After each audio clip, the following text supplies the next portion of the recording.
কোথায় গেল শুভরাজ? আমি খালি তারই অপেক্ষা করছি। তার রাজকুমারীকে দেখলে খুব খুশি হয়ে যাবে।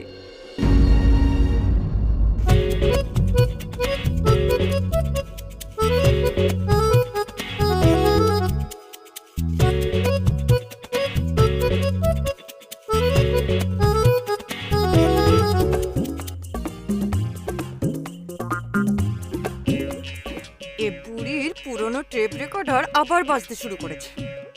আরম্ভ হয়ে গেল শুভরাজের গুণগান। এ বসে বসে আমি বিরক্ত হয়ে গেলাম। খুব দুর্বল লাগছে আমার। এ বুড়ি কেন দুর্বল হয় না কে জানে? কোন করে দুধ খেয়েছে কে জানে?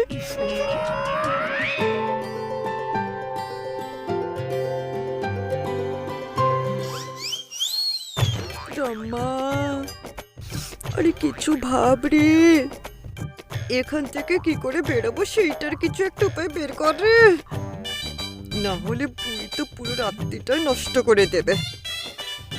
এমন কিছু একটা বলতে হবে যাতে বুড়ি নিজে আমাকে বাড়িতে পাঠায়।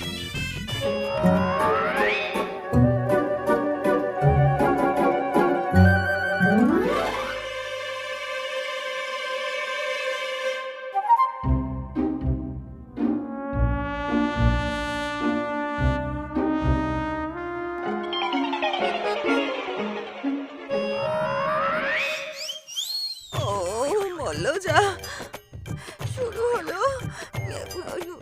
ডাক্তার আলী বাবু, সরি ডাক্তার ম্যাডাম, আমার মাথার ভেতরে কেমন যেন একটা ঘুরছে, মাথাটা খুব ঘুরছে। আমার মাথা ঘুরতে ঘুরতে যদি আমি পড়ে যাই। আরো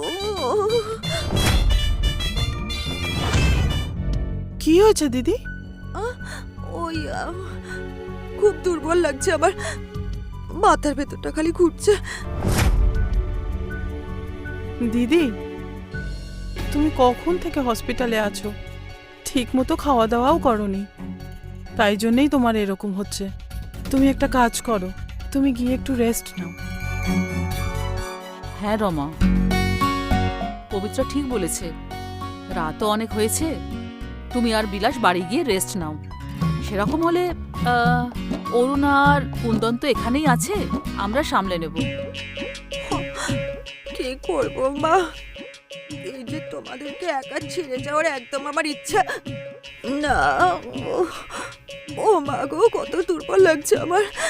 তোমরা যখন এত করে বলছো তাহলে যাচ্ছি।